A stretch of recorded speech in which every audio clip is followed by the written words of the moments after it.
Bharat Ratna doctor Bhimrao Ambedkar को कोटि कोटि नमन। ये कार्यक्रम डॉक्टर भीमराव अंबेडकर के जीवन पर आधारित है, जहां भारत की जनता के प्रति उनके योगदानों को पूरी सजगता से चित्रित और रेखांकित करने का प्रयास है। कार्यक्रम में दिखाई गई घटनाएं लब्ध प्रतिष्ठ पुस्तकों से ली गई हैं। इस कार्यक्रम के जरिए चैनल की ओर से एक विश्वसनीय, सजग और सकारात्मक प्रयास है कि डॉक्टर बाबा साहेब भीमराव अंबेडकर के जीवन की संघर्ष यात्रा एवं गौरव गाथा पूरे आदर के साथ घर घर पहुंचे और उनके योगदानों से सभी संपूर्णता में परिचित और आह्लादित हों। शिक्षा एक तलवार की तरह है, जिससे गरीबी, असमानता और असहायता का नाश कर सकते हैं।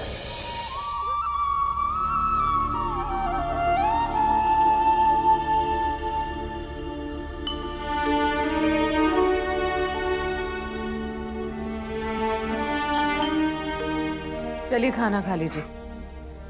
नहीं, मुझे भूख नहीं है। खा लीजिए ना। इतनी दूर काम पे गए, दिन भर काम किया। सुबह भी आपने कुछ समय खाना नहीं खाया था, अभी भी नहीं खाएंगे तो कैसे होगा। चलिए। कहा ना नहीं चाहिए।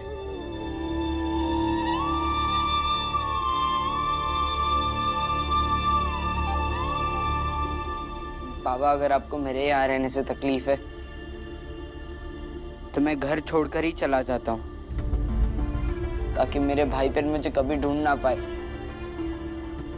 लेकिन आप अभी खाना खा लीजिए।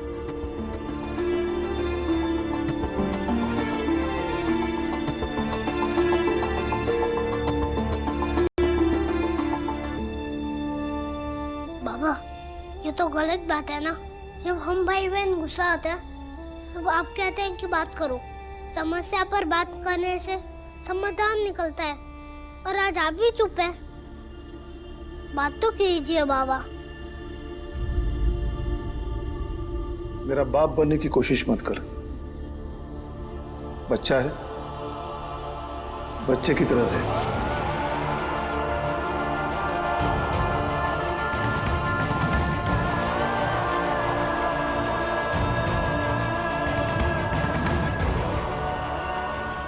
हिमा भाई, तुम जाओ यहां से।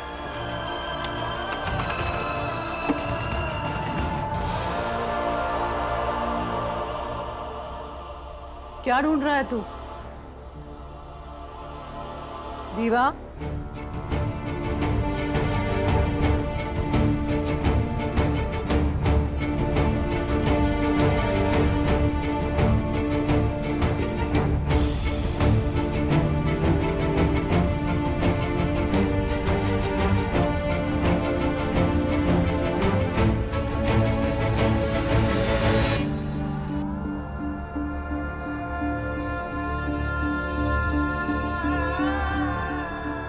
बाबा, सुना है कि बैरिस्टर लोग काला कोट पहन के कोर्ट में बहस करते हैं। बस हम भी बहस करेंगे।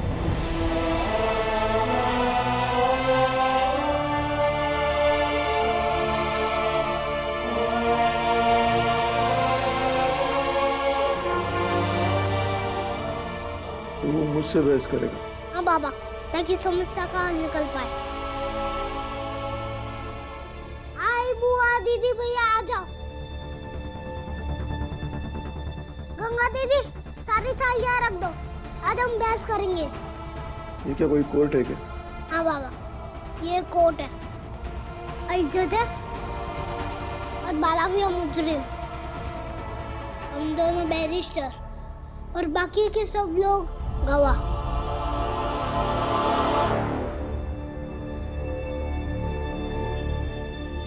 उठो बाबा।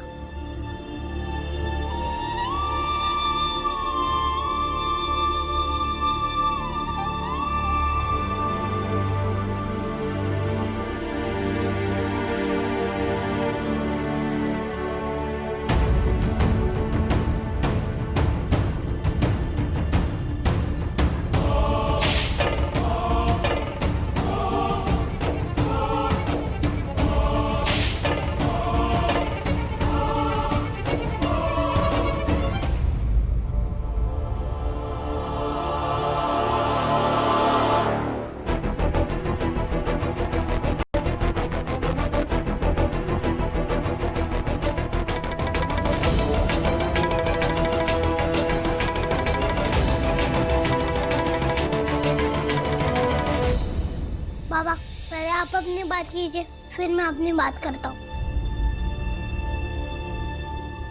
मीवा क्या कर रहा है तू? अपने बाबा से बहस करेगा? बाबा से नहीं, एक बैरिस्टर दूसरे बैरिस्टर से बहस करेगा।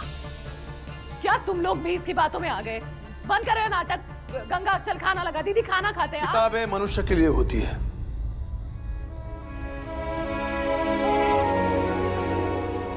और बचपन इंसान का निर्माण काल होता है।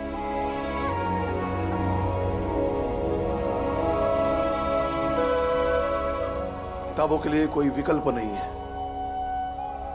अगर भीम तुम्हारे पास कोई विकल्प हो तो बताओ। मैं मानता हूँ कि किताबें मनुष्य को सही रास्ता दिखाती है, मनुष्य को समझदार बनाती है और मनुष्य को मनुष्य बनाती है। लेकिन कोई व्यक्ति पढ़ाई के बजाय कला या कोई हुनर सीखना चाहे तो इसमें क्या बुराई है बाबा? कला भी तो जीवन को निखारती है। ये तो रुचि की बात है बाबा।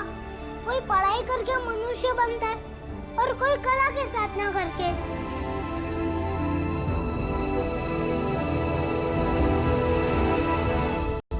एक इंसान चाहे जितना अच्छा कलाकार बन जाए, अगर वो अशिक्षित है तो ये जरूरी नहीं कि वो अच्छा इंसान भी बने।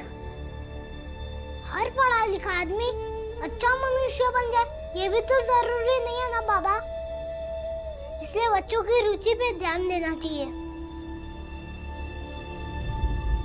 शुरू में कोई भी बच्चा पढ़ना नहीं चाहता, स्कूल नहीं जाना चाहता। अगर बचपन में रुचि के आधार पर फैसला करने लगे तो सभी स्कूल खाली हो जाएंगे। कोई भी बच्चा कभी पढ़ेगा नहीं, क्योंकि बच्चों की रुचि पढ़ाई से ज्यादा खेलने में होती है। लेकिन बाला भैया के साथ ऐसा नहीं है।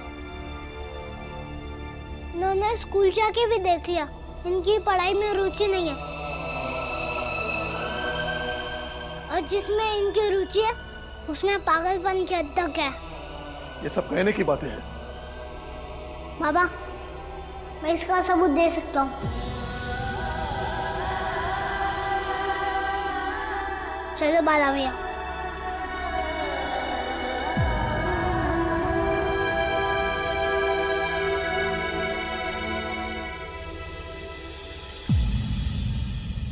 बाबा देखो बाला भैया के पैर कितने सूज गए हैं। क्या हुआ? इसके पैर कैसे सूज गए? गुरुजी ने इनकी परीक्षा ली और कहा कि तुम्हें सच्ची में बाजा बजाने में रुचि है तो 1 घंटे तक दौड़ के दिखाओ। और बाला भैया दौड़ते रहे और वो देख के गुरुजी भी मान गए कि बाला भैया को सच्ची में बाजा बजाने की रुचि है।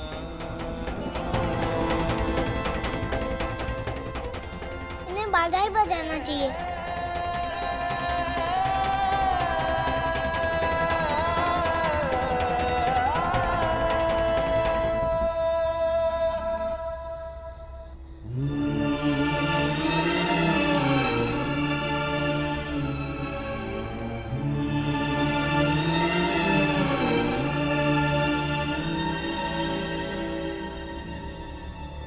लेकिन मैं नहीं मानता माय लॉर्ड, क्योंकि बाजा बजाने से ना ही हमारे जीवन में, ना बाला के जीवन में, ना ही हमारे समाज के जीवन में कोई फर्क आएगा। बाजा बजाने से ज्यादा जरूरी है हमारे जीवन में फर्क आना, और वो फर्क शिक्षा से ही आ सकता है। नहीं तो हमारे और औरों के बीच का फर्क हमें रोज रोज मरने के लिए मजबूर कर देगा।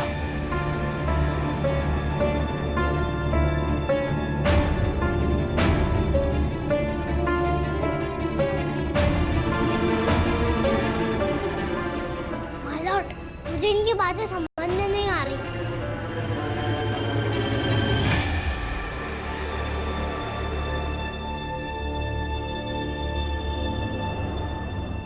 नहीं समझ में आ रही? नहीं।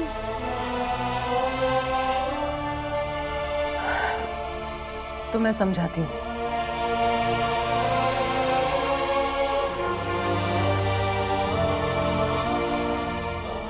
आप अपना कुर्ता उतारिए। ये एक बैरिस्टर है, ये अपना कुर्ता कैसे निकाल सकते हैं?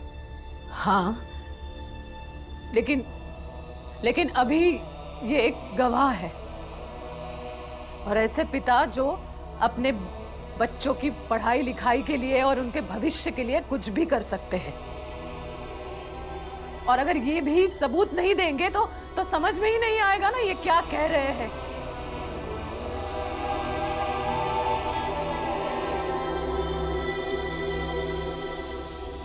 कुर्ता उतारिए। भीमा भाई,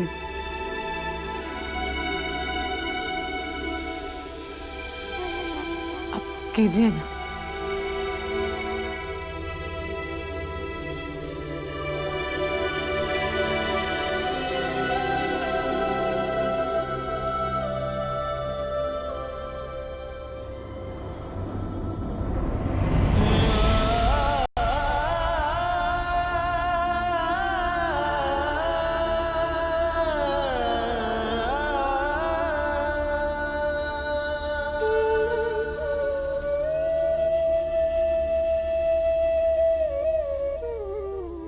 देखो,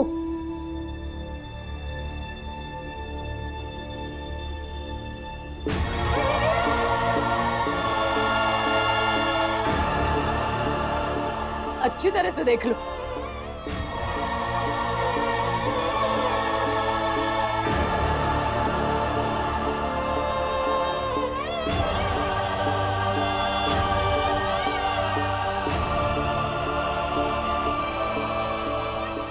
देख लिया? गिनती आती है ना तुम्हें? तुम सब लोगों को गिन लो, कितने छेद है इसमें, गिन लो। फौज के रिटायर सूबेदार है ये, फिर भी इन्हें ये पहनना पड़ता है, और ये इन छेदों को ढक के किसी तरह से अपनी इज्जत बचा रहे हैं। मैं कहती हूं इनसे कि नया खरीद ले, तो ये कहते हैं कि नहीं, इससे बच्चों की पढ़ाई लिखाई ज्यादा जरूरी है। ये कहते हैं दीदी कि बच्चे पढ़ लिख के बड़े आदमी बन जाएंगे ना, तो ये सारे छेद भर जाएंगे, और फिर मेरे तीनों बेटे अपने बाबा को एक एक बंडी तो दे देंगे, खरीद लेंगे, तो मेरे पास 3 बंडी हो जाएगी। इस तरह से 3 कुर्ते, 3 जूते, उसके बाद मैं इस दुनिया का सबसे धनी आदमी बन जाऊंगा। इस संसार में मुझसे धनी दूसरा कोई नहीं होगा।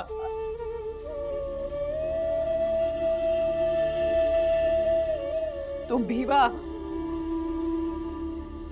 अपने भाई की सूजन और दर्द के साथ साथ अगर आई बाबा की पीड़ा भी समझते ना, तो मैं मानती कि तुम वाकई समझदार हो।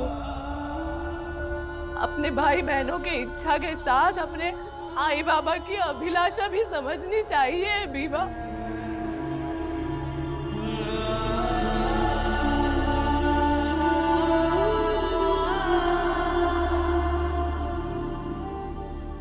हम लोग गरीब हैं, वंचित है, बेबस, असहाय है।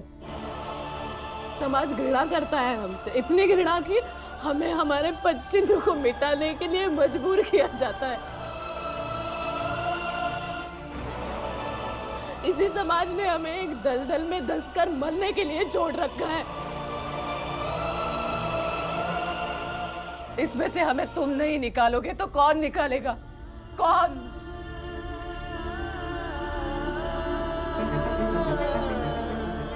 पुरखों की मुक्ति की जिम्मेदारी आने वाली पीढ़ी पे होती है।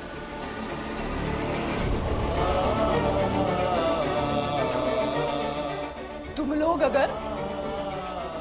अगर हमारी और हमारे समाज की मुक्ति के लिए ज्ञान की गंगा हमारे बीच लेके आओ, तो हमारा जीवन भी धन्य हो जाएगा, और इस नर्क भरी जिंदगी से हमें भी मुक्ति मिल जाएगी।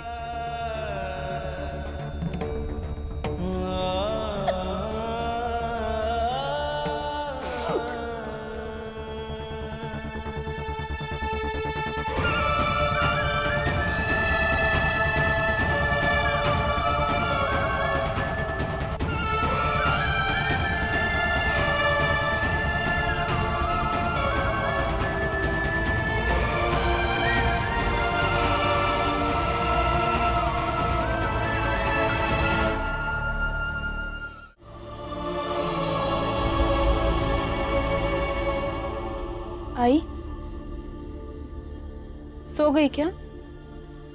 चलो खाना खा लो। भूख नहीं है। भूख नहीं है मतलब? चलो आई खाना खा लो। बाप अपने हिसाब से सोचेगा, बच्चे अपने हिसाब से सोचेंगे। बेटी आकर सीधे फैसला सुना देगी। हमारा घर घर कम कचहरी ज्यादा लगने लगा है मुझे। बच्चे माँ बाप से बहस करेंगे, उनको सबूत देने पड़ेंगे, वो गवाह मांगेंगे। भूख रहेगी कैसे?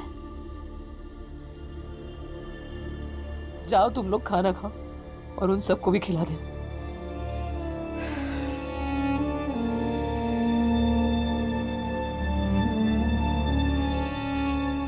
भाभी, माना कि भीम ने सवाल जवाब किए, लेकिन उस पर तुम्हारी भी बातों का असर पड़ा होगा ना। बच्चे हैं, उनमें बड़ों जैसी समझ नहीं होती है। सीखते सीखते सब सीख जाएंगे। चलो खाना खा लो। कहा ना भूख नहीं है, खा लीजिए आप और अपने भाई को भी खिला दें। मुझे सोने दीजिए। आई गंगा,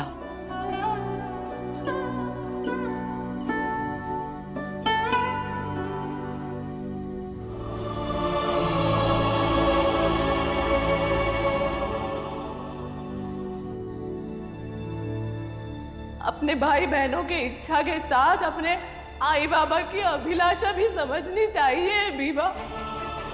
इसी समाज ने हमें एक दलदल में धंसकर मरने के लिए जोड़ रखा है।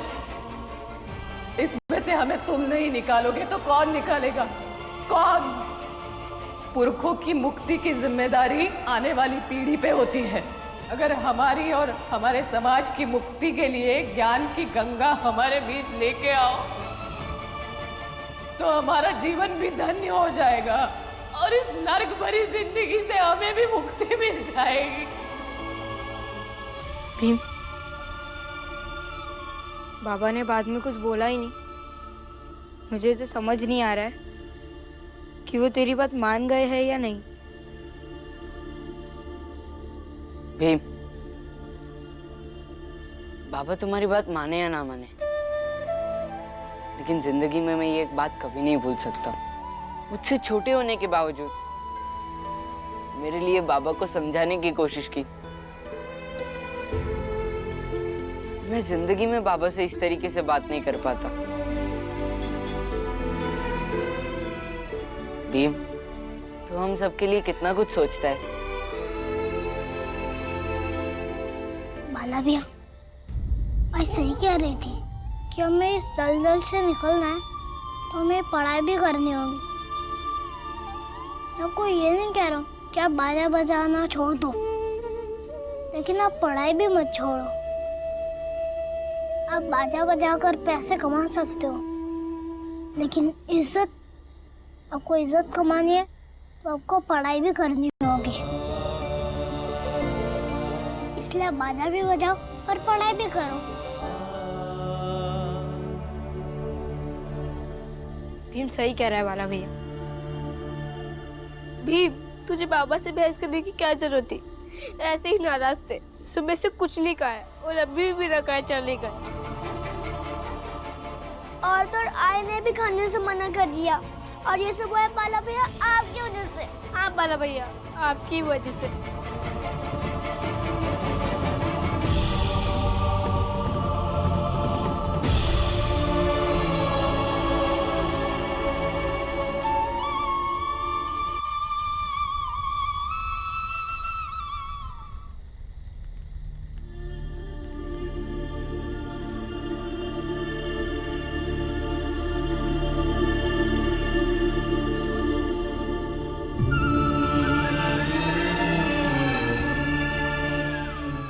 बाबा, खाना खा लीजिए ना।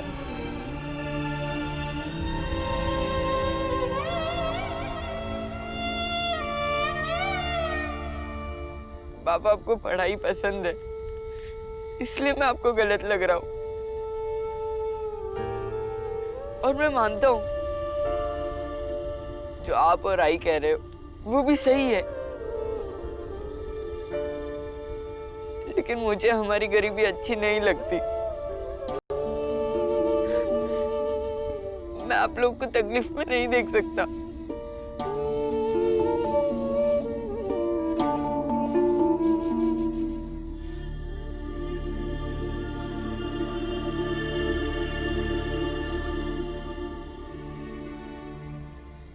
आई उठो ना, जल्दी खाना खा लो। आई मुझसे कुछ गलती हुई है तो मुझे माफ कर दो, लेकिन खाना खा लो ना। हमारे कुछ कहने पे अगर तुम नाराज होके भूखे सो जाओगे तो हम आगे से कुछ भी नहीं कहेंगे।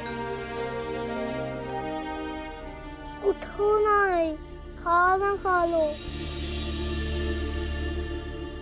खाना खा लो ना बाबा। कोई व्यक्ति पढ़ाई के बजाय कला या कोई हुनर सीखना चाहे तो इसमें क्या बुराई है बाबा? हर पढ़ा लिखा आदमी अच्छा मनुष्य बन जाए ये भी तो जरूरी नहीं है ना बाबा। इसलिए बच्चों की रुचि पे ध्यान देना चाहिए।